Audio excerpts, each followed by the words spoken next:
नारायण नारायण मां पार्वती, पिछले भाग में आपने जिस रहस्य की झलक हमें दी थी उसी ने समस्त त्रिलोकी को चिंतन में डाल दिया है। आज मैं उसी अधूरी कथा को आगे बढ़ाना चाहता हूं।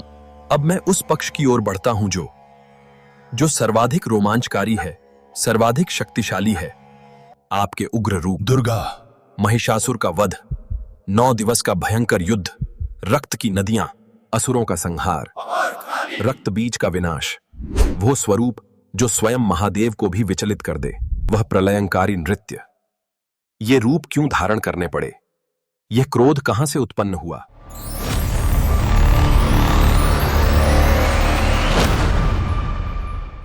नारद पुत्र, पहले तो ये समझ लो, ये क्रोध नहीं था, ये न्याय था, धर्म की स्थापना थी।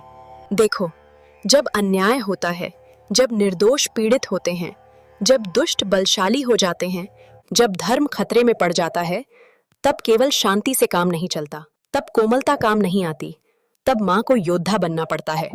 महिषासुर को याद करो, वो प्रबल असुर था।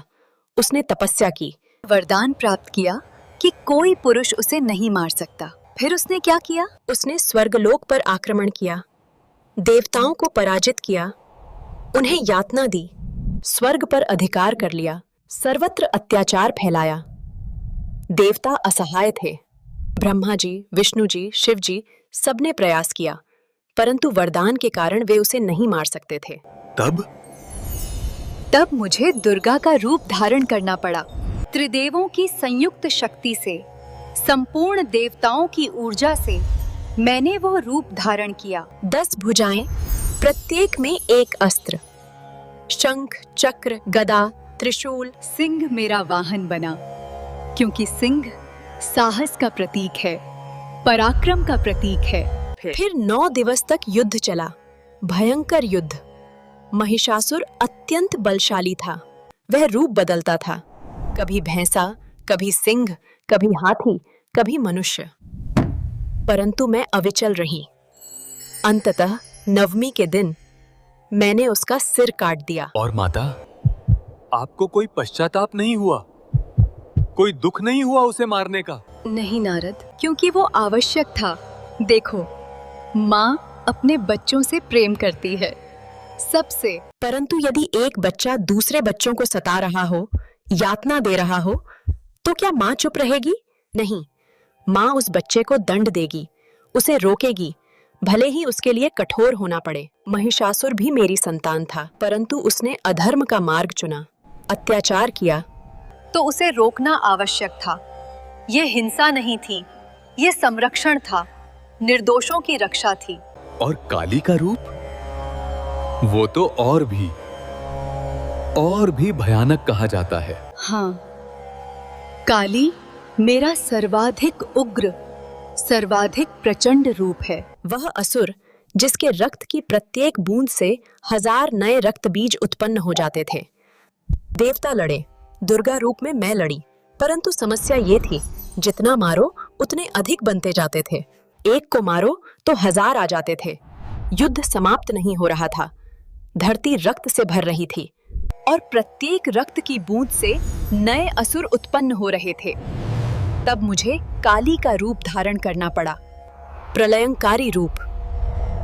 मैंने अपना मुख विशाल किया, जिह्वा बाहर निकाली, और प्रत्येक रक्त बीज का रक्त पी गई, ताकि एक बूंद भी मुंह पर न गिरे। जब संपूर्ण असुर समाप्त हो गए, तब मैंने उनकी लाशों पर नृत्य किया।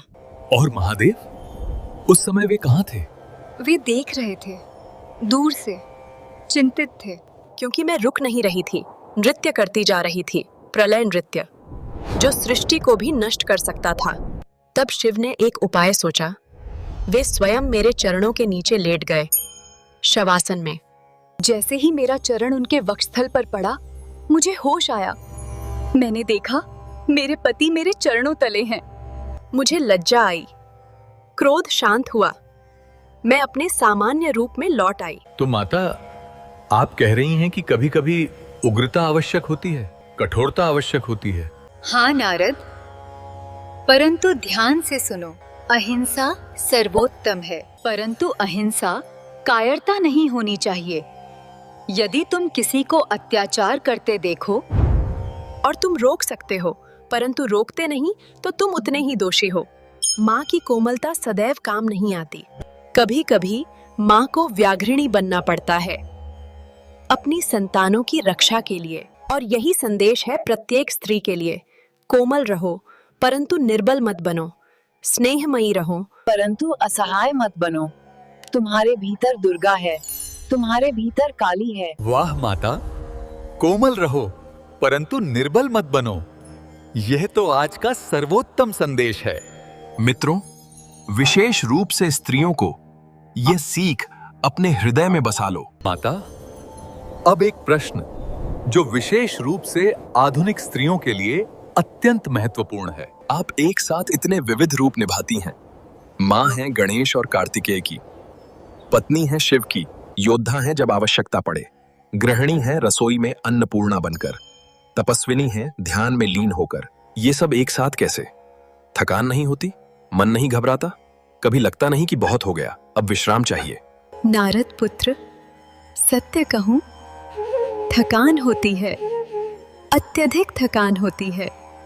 लोग समझते हैं कि मैं देवी हूं तो मुझे थकान नहीं होती, क्लांति नहीं होती। परंतु जब मैंने मनुष्य का रूप धारण किया तो मनुष्य की संपूर्ण अनुभूतियां भी स्वीकार की।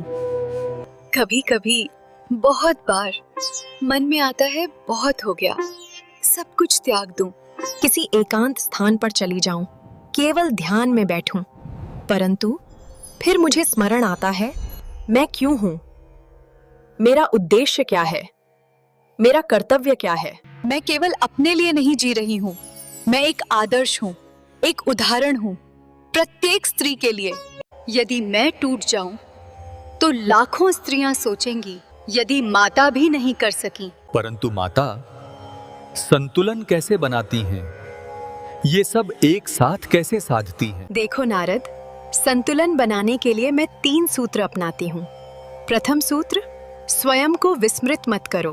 प्रत्येक दिवस मैं थोड़ा समय केवल अपने लिए निकालती हूँ।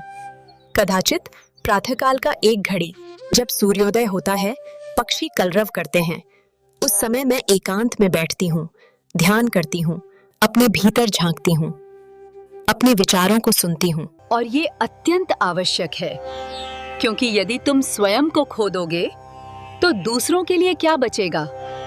खाली पात्र से जल नहीं निकलता। पहले स्वयं को भरो, फिर दूसरों को दो। सत्य कहा माता। द्वितीय सूत्र? द्वितीय सूत्र, सहायता मांगने में संकोच मत करो। देखो, मैं सर्वशक्तिमान हूँ, यह सत्य है, परंतु फिर भी मैं शिव से सहायता मांगती हूँ, बच्चों से सहायता मांगती हूँ, यहाँ तक कि अपने वाहन सिंह से भी सहायता मांगती हूँ। क्यों? क्योंकि सब कुछ अकेले करने का प्रयास करना ये घमंड है, समझदारी नहीं। जब मुझे रसोई में सहायता चाहिए तो मैं बच्चों से कहती हूँ, आओ माँ की सहायता करो। जब मुझे किसी निर्णय में मार्गदर्शन चाहिए तो मैं शिव से पूछती हूँ। ये दुर्बलता नहीं है, ये बुद्धिमानी है। और आधुनिक स्त्रियों से कहूंगी, अपने पति से कहो, अपने बच्चों से कहो, अपने परिवार से कहो, मुझे सहायता चाहिए।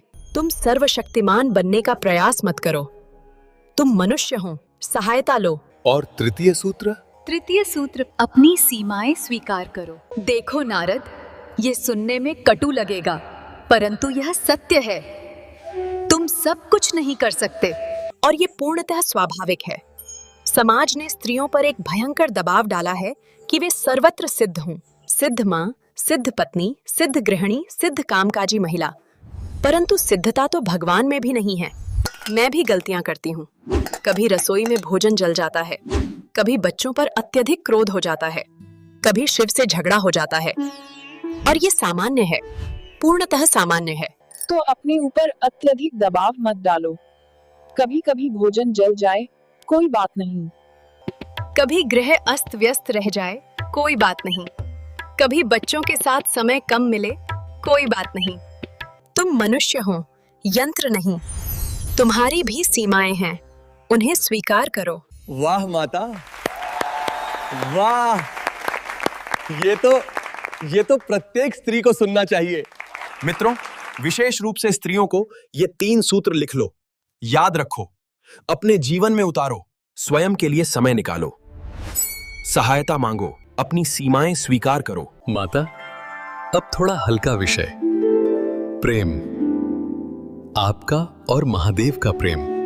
यह संपूर्ण ब्रह्मांड में आदर्श माना जाता है। लोग कहते हैं शिव पार्वती जैसा प्रेम हो, परंतु वास्तविकता में आपका प्रेम कैसा है? क्योंकि लोग केवल बाहर से देखते हैं। भीतर क्या होता है? क्या आप दोनों कभी झगड़ते हैं? कभी मनमुटाव होता है? कभी क्रोध आता है? नारद पुत्र, ये प्रश्न बहुत उत्तम पूछा। देखो, लोग समझते हैं कि आदर्श प्रेम वो होता है जहाँ कभी झगड़ा न हो, कभी क्रोध न हो, कभी असहमति न हो। परंतु ये असत्य है, ये काल्पनिक है। सत्य ये है, हाँ, हम झगड़ते हैं, अत्यधिक झगड़ते हैं। कभी मुझे क्रोध आता है कि शिव ध्यान में इतने तल्लीन रहते हैं कि मेरी बात ही नहीं सुनते। कभी उन्हें क्रोध आता है कि मैं बच्चों को अत्यधिक लाड़ प्यार करती हूँ जिससे वे बिगड़ जाएंगे। कभी मैं कहती हूँ, आप भूतों प्रेतों के साथ अधिक समय बिताते हैं, मेरे साथ कम। कभी वे कहते हैं, तुम हर छोटी बात पर जिद करती हो। तो हाँ, हम झगड़ते हैं। परंतु अंतर ये है, हम झगड़ते हैं परंतु एक दूसरे को त्यागते नहीं। हम क्रोधित होते हैं परंतु घृणा नहीं करते। और हमारे पास कुछ अलिखित नियम हैं जो हमारे प्रेम को सुरक्षित रखते हैं। वे नियम क्या है माता? कृपया विस्तार से बताइए। अवश्य। ये 5 नियम हैं जो हर दंपति को अपनाने चाहिए। प्रथम नियम, भूतकाल को मध्य में मत लाओ। जब हम झगड़ते हैं तो केवल वर्तमान विषय पर बात करते हैं। तुमने पिछली बार भी ऐसा किया था, तुम हमेशा यही करते हो। याद है 3 वर्ष पूर्व तुमने क्या कहा था? ये सब नहीं कहते। जो बीत गया वो बीत गया, जो वर्तमान में है उसी पर बात करो। द्वितीय नियम, व्यक्ति को दोष मत दो, व्यवहार को संबोधित करो। हम कभी नहीं कहते तुम बुरे हो, तुम गलत हो, तुम में ये कमी है, बल्कि हम कहते हैं मुझे ये व्यवहार अच्छा नहीं लगा, मुझे इस बात से दुख हुआ। क्या हम इस विषय में कुछ परिवर्तन कर सकते हैं? व्यक्ति को दोष देने से वो आहत होता है, रक्षात्मक हो जाता है, परंतु व्यवहार की बात करने से समाधान निकलता है। तृतीय नियम, रात्रि को सोने से पूर्व क्षमा कर दो। चाहे झगड़ा कितना भी बड़ा हो, कितना भी तीव्र हो, हम रात्रि को सोने से पूर्व एक दूसरे से क्षमा मांग लेते हैं। कभी कभी केवल हाथ पकड़ लेते हैं, कभी एक दूसरे को देखकर मुस्कुरा देते हैं, कभी मैं शिव का प्रिय भोजन बना देती हूँ, कभी वे मेरे लिए फूल लाते हैं। परंतु रात्रि को क्रोध लेकर नहीं सोते, क्योंकि क्रोध को रात भर रखना ये विष है, धीरे धीरे संबंध को नष्ट कर देता है। चतुर्थ नियम, एक दूसरे का सम्मान करो, सार्वजनिक रूप से और निजी रूप से भी। हम कभी भी किसी के सामने एक दूसरे का अपमान नहीं करते, न देवताओं के सामने न किसी के सामने। यदि कोई असहमति है तो एकांत में चर्चा करते हैं, और निजी रूप से भी हम एक दूसरे का सम्मान करते हैं, उपहास नहीं करते, तिरस्कार नहीं करते। पंचम नियम, स्वतंत्रता दो। ये सर्वाधिक महत्वपूर्ण है। मैं शिव को उनकी स्वतंत्रता देती हूँ। वे ध्यान करना चाहते हैं, करें। शमशान जाना चाहते हैं, जाएं। भूतों के साथ समय बिताना चाहते हैं, बिताएं। और शिव मुझे मेरी स्वतंत्रता देते हैं। मैं अपने मायके जाना चाहूँ, जाऊं। अपनी सहेलियों से मिलना चाहूँ, मिलूं। अपना समय अपनी इच्छा अनुसार बिताऊं। हम एक दूसरे के स्वामी नहीं हैं, हम साथी हैं, सहयोगी हैं, और यही वास्तविक प्रेम है। माता, ये तो प्रेम का संविधान है, प्रेम की संहिता है। मित्रों, आप सुन रहे हैं? प्रत्येक दंपति को ये 5 नियम अपनाने चाहिए। भूतकाल को मत लाओ, व्यक्ति को नहीं, व्यवहार को संबोधित करो, रात्रि को क्षमा कर दो, सम्मान करो, स्वतंत्रता दो। माता, अब मैं कुछ विशेष प्रश्नों की ओर बढ़ता हूं जो आधुनिक स्त्रियों ने भेजे हैं। ये प्रश्न अत्यंत व्यावहारिक हैं, दैनिक जीवन से जुड़े हैं। क्या आप इन पर अपना मार्गदर्शन देंगी? अवश्य पुत्र, मेरी बेटियों के प्रश्न हैं, उनका उत्तर देना मेरा कर्तव्य है। तो आरंभ करता हूँ। प्रथम प्रश्न, एक युवती ने लिखा है, माता, मैं नौकरी करती हूँ, परंतु घर में सब ताने मारते हैं, कहते हैं स्त्री का कार्य गृह संभालना है, बाहर काम करना नहीं। मैं बहुत दुखी हूँ। क्या मैं गलत हूँ नौकरी करने में? मेरी बेटी से कहना, तुम्हारा कार्य वो है जो तुम चुनती हो, किसी और की परिभाषा नहीं। मैं अन्नपूर्णा बनकर रसोई में खड़ी होती हूँ, तब भी स्त्री हूँ।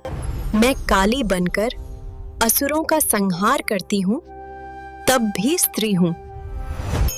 मैं पार्वती बनकर शिव की सेवा करती हूँ, तब भी स्त्री हूँ। स्त्री की परिभाषा उसके कार्य से नहीं होती, उसकी शक्ति से होती है, उसके संकल्प से होती है, उसके आत्मसम्मान से होती है। यदि तुम नौकरी करना चाहती हो, करो, निस्संकोच करो, ये तुम्हारा अधिकार है। यदि तुम गृह संभालना चाहती हो, करो, ये भी सम्मानजनक है। यदि तुम दोनों करना चाहती हो, करो, तुम सक्षम हो, परंतु यह निर्णय तुम्हारा हो, तुम्हारे हृदय का हो, समाज के दबाव का नहीं, परिवार के भय का नहीं। और जो लोग ताने मारते हैं, उनसे कहना, मैं स्त्री हूँ इसलिए सक्षम हूँ, मैं चाहूँ तो गृह संभाल सकती हूँ, चाहूँ तो राष्ट्र संभाल सकती हूँ। यह मेरी शक्ति है, मेरी सीमा नहीं। शानदार उत्तर माता, शानदार। द्वितीय प्रश्न। माता, मेरे पति मेरी बात नहीं सुनते, मेरी इच्छाओं की कद्र नहीं करते। मैं केवल गृह कार्य करने वाली यंत्र बन गई हूं। क्या मैं गलत हूं कुछ चाहने में? क्या मुझे चुपचाप सहन करते रहना चाहिए? नहीं बेटी, तुम गलत नहीं हो, और नहीं, तुम्हें चुपचाप सहन नहीं करना चाहिए। सुनो ध्यान से। कहो, मैं तुम्हारी सहधर्मिणी हूँ, सेविका नहीं। मैं तुम्हारी साथी हूँ, यंत्र नहीं। मेरी भी इच्छाएं हैं, मेरे भी स्वप्न हैं, मैं भी सम्मान की अधिकारी हूँ। बहुत बार पुरुष समझ नहीं पाते, उन्हें स्पष्ट बताना पड़ता है, इसमें कोई दोष नहीं है। द्वितीय, यदि बातचीत से समाधान न हो तो अपनी स्थिति में परिवर्तन लाओ, अपने लिए समय निकालो, अपनी रुचि का कार्य करो, अपने मित्रों से मिलो, अपना व्यक्तित्व बनाए रखो। तुम किसी की पत्नी हो, परंतु इससे पूर्व तुम एक व्यक्ति हो, अपनी पहचान मत खो। तृतीय, यदि फिर भी स्थिति न सुधरे तो कठोर निर्णय लेने से मत डरो। देखो, मैं सती के रूप में दक्ष के घर में रही, परंतु जब अपमान हुआ तो मैंने उस जीवन को ही त्याग दिया। मैं ये नहीं कह रही हूँ कि तुम तुरंत संबंध तोड़ दो, परंतु यदि संबंध में सम्मान नहीं है, प्रेम नहीं है, केवल समझौता है, तो उस संबंध को बनाए रखने का क्या अर्थ? जीवन एक ही मिलता है बेटी, उसे दुख में मत गुजारो, अपना सम्मान बचाओ। माता, ये अत्यंत साहसिक उत्तर है। कुछ लोग कहेंगे, देवी संबंध तोड़ने की बात कर रही हैं। नारद, मैं संबंध तोड़ने की बात नहीं कर रही, मैं सम्मान बचाने की बात कर रही हूँ। संबंध वहीं तक है जहाँ तक सम्मान है, जहाँ सम्मान नहीं वहाँ संबंध केवल नाम का है। और हाँ, कभी कभी अलग होना आवश्यक होता है। ये पलायन नहीं है, ये आत्मरक्षा है। मैंने स्वयं सती के रूप में अपना शरीर त्याग दिया क्योंकि वो आवश्यक था। तो मेरी बेटियों से कहूंगी, अपना सम्मान सर्वोपरि रखो, किसी संबंध से ऊपर। तृतीय प्रश्न। माता, मेरी सास मुझसे ईर्ष्या करती हैं, मुझे हर बात पर ताने देती हैं, मैं क्या करूं? ये अत्यंत सामान्य समस्या है। देखो बेटी, सास बहू का संबंध कठिन होता है क्योंकि दोनों एक ही व्यक्ति से प्रेम करती हैं, पुत्र और पति। माँ को लगता है उसका पुत्र उससे दूर जा रहा है, पत्नी को लगता है पति की माँ उसके मध्य आ रही है। परंतु समाधान है, प्रथम अपनी सास को शत्रु मत समझो, उन्हें अपनी दूसरी माँ समझो। वे भी स्त्री हैं, वे भी कभी बहू रही होंगी, उन्हें भी वही पीड़ा झेली होगी। उनके साथ समय बिताओ, उनकी बातें सुनो, उनके अनुभव जानो, उन्हें लगने दो कि तुम उनका सम्मान करती हो। द्वितीय, अपने पति से बात करो। बहुत बार पुत्र ही माँ को समझा सकता है। उससे कहो, मैं तुम्हारी माँ का सम्मान करती हूँ, परंतु कभी कभी उनका व्यवहार मुझे आहत करता है, क्या तुम उनसे बात करोगे? तृतीय, बनाओ, अपनी सीमाएं बनाओ, सम्मान करो। यदि कोई बात तुम्हें अनुचित लगे तो विनम्रता से परंतु दृढ़ता से कहो, माँ जी, मुझे ये पसंद नहीं आया, कृपया ऐसा मत कहिए। और याद रखो, तुम उनकी बहू हो, दासी नहीं। सम्मान दो, परंतु अपना सम्मान भी बचाओ। चतुर्थ प्रश्न। माता, मैं बहुत कोशिश करती हूँ सब कुछ सही करने की, परंतु फिर भी मुझे लगता है मैं असफल हूं, मैं पर्याप्त अच्छी मां नहीं हूं, पर्याप्त अच्छी पत्नी नहीं हूं, पर्याप्त अच्छी बहू नहीं हूं। मैं क्या करूं? मेरी प्यारी बेटी, ये सुनो, तुम पर्याप्त हो। जैसी हो वैसी ही पर्याप्त हो। ये भावना जो तुम्हें हो रही है, मैं पर्याप्त नहीं हूँ, ये समाज ने तुम्हारे मन में डाली है, स्वयं तुम्हारी नहीं है। समाज ने स्त्रियों के लिए असंभव मानक बना दिए हैं। वो सिद्ध माँ हो, सिद्ध पत्नी हो, सिद्ध गृहिणी हो, सुंदर हो, कोमल हो, परंतु सशक्त भी हो। परंतु बेटी, सिद्धता तो भगवान में भी नहीं है। मैं भी गलतियां करती हूँ। कभी गणेश पर अधिक क्रोध कर देती हूँ, कभी कार्तिकेय को कम समय दे पाती हूँ, कभी शिव से अनावश्यक झगड़ा हो जाता है, और ये सामान्य है, पूर्णतः सामान्य है। तुम्हें समझना होगा, तुम्हारा मूल्य तुम्हारी सिद्धता से नहीं है, तुम्हारा मूल्य तुम्हारे प्रयास से है। तुम प्रयास कर रही हो, तुम प्रतिदिन उठती हो, संघर्ष करती हो, अपने परिवार के लिए समर्पण करती हो। ये पर्याप्त है, ये अत्यधिक है। अब दूसरों की अपेक्षाओं को पूर्ण करने का प्रयास बंद करो। अपने लिए जियो, अपने मन की सुनो, और जब कभी लगे कि तुम असफल हो रही हो, तो दर्पण में देखो और अपने आप से कहो, मैं पर्याप्त हूँ, मैं प्रयास कर रही हूँ। माता, अब तक हमने स्त्रियों की बात की, परंतु पुरुषों के लिए भी कुछ संदेश होगा? अवश्य नारद, पुरुष भी तो मेरे पुत्र हैं। देखो, शिव के साथ रहकर मैंने पुरुषों को समझा है, कठिनाइयां भी जानती हूँ, उनके संघर्ष भी समझती हूँ। तो पुरुषों से कहूंगी कुछ बातें। प्रथम बात, अपनी पत्नी को सहयोगी समझो, सेविका नहीं। वो तुम्हारे साथ जीवन साझा कर रही है, तुम्हारा बोझ ढो रही है, तुम्हारे स्वप्न पूर्ण करने में सहायता कर रही है। उसके बदले में क्या दे रहे हो? केवल धन, केवल गृह? नहीं, वो सम्मान, तुम्हारी उपस्थिति चाहती है। कभी कभी गृह लौटो और कहो, आज मैं रसोई में सहायता करूंगा। कभी कभी उससे पूछो, तुम्हारा दिन कैसा रहा, तुम्हें क्या चाहिए? कभी कभी बिना किसी कारण फूल ले आओ, या उसकी प्रिय मिठाई ले आओ। छोटी छोटी बातें, परंतु इनका प्रभाव विशाल होता है। द्वितीय बात, अपनी माँ और अपनी पत्नी के मध्य संतुलन बनाओ। ये सर्वाधिक कठिन कार्य है पुत्र के लिए, परंतु ये आवश्यक है। तुम्हारी माँ ने तुम्हें जन्म दिया, पाला पोसा, तुम्हारी पत्नी ने तुम्हें जीवन साथी बनाया, तुम्हारा साथ निभा रही है, उसका योगदान भी अमूल्य है। दोनों को सम्मान दो, दोनों को समय दो, और जब कभी विवाद हो तो न्याय से काम लो। माँ के पक्ष में पूर्वाग्रह मत रखो, पत्नी के पक्ष में भी नहीं, सत्य का पक्ष लो। तृतीय बात, अपनी भावनाओं को व्यक्त करो। समाज ने पुरुषों को सिखाया है कि रोना कमजोरी है, भावनाएं दिखाना दुर्बलता है, परंतु ये असत्य है, भयंकर असत्य है। शिव रोते हैं, जब मैं सती के रूप में अग्नि में कूदी थी, तब वे विलाप करते रहे, मेरे शरीर को लेकर पूरे ब्रह्मांड में भटकते रहे। क्या ये उनकी दुर्बलता थी? ये उनकी मानवता थी, उनका प्रेम था। तो पुरुषों से कहूंगी, अपनी भावनाओं को दबाओ मत। अपनी पत्नी से बात करो, उससे कहो, जब तुम्हें भय लगे, जब तुम्हें सहारे की आवश्यकता हो, वो तुम्हारी सहयोगी है, तुम्हारी शक्ति है। उसे अपनी दुर्बलता दिखाने में संकोच मत करो। चतुर्थ बात, अपनी पुत्रियों को वैसे ही पालो जैसे पुत्रों को पालते हो। उन्हें सिखाओ, तुम सशक्त हो, तुम स्वतंत्र हो, तुम कुछ भी कर सकती हो। उन्हें सीमाओं में मत बांधो, उन्हें पंख दो, उड़ने दो। और सबसे महत्वपूर्ण, अपनी पत्नी के साथ जैसा व्यवहार करोगे, वैसा ही तुम्हारा पुत्र अपनी पत्नी के साथ करेगा, और तुम्हारी पुत्री अपने पति से जानकर वैसा ही व्यवहार स्वीकार करेगी।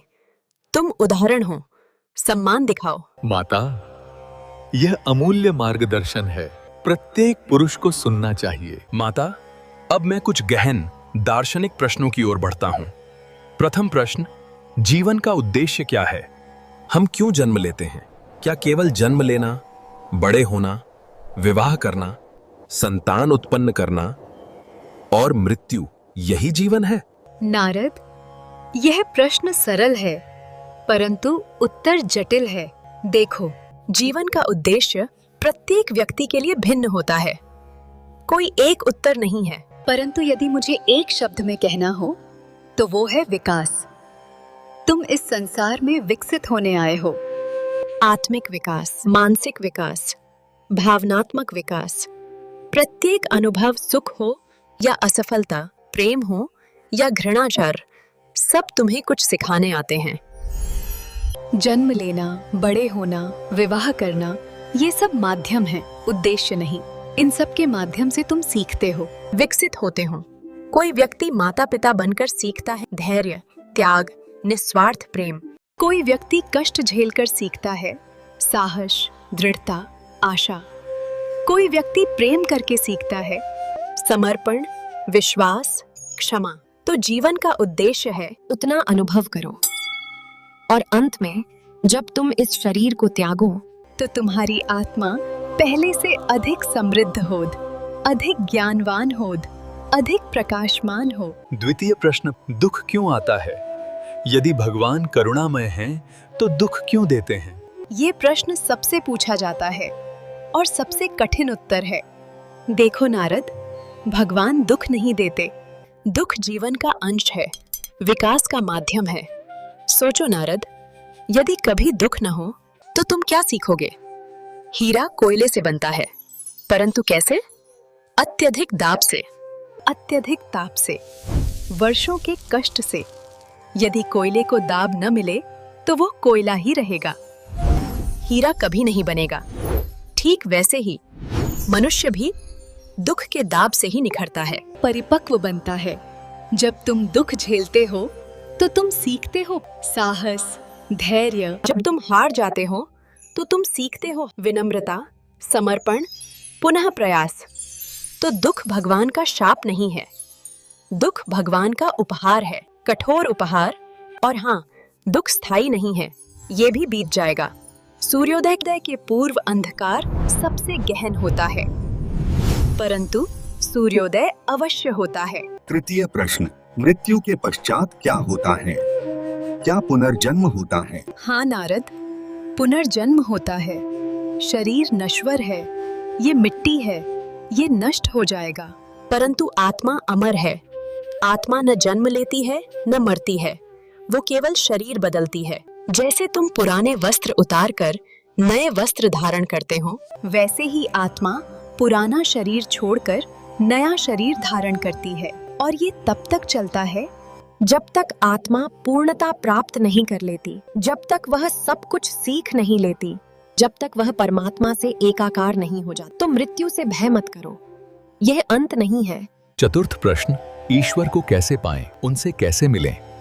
नारद, ईश्वर को पाने के लिए कहीं जाने की आवश्यकता नहीं, वो तो तुम्हारे भीतर ही है। प्रत्येक श्वास में ईश्वर है, प्रत्येक धड़कन में ईश्वर है, प्रत्येक विचार में ईश्वर है। बस उसे अनुभव करो।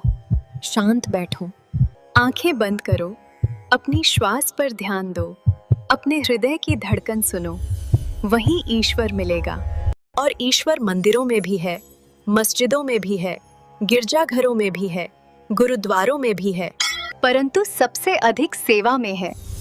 जब तुम किसी भूखे को भोजन देते हो तो ईश्वर को भोजन देते हो। जब तुम किसी असहाय की सहायता करते हो तो ईश्वर की सहायता करते हो, तो ईश्वर को प्रसन्न करते हो।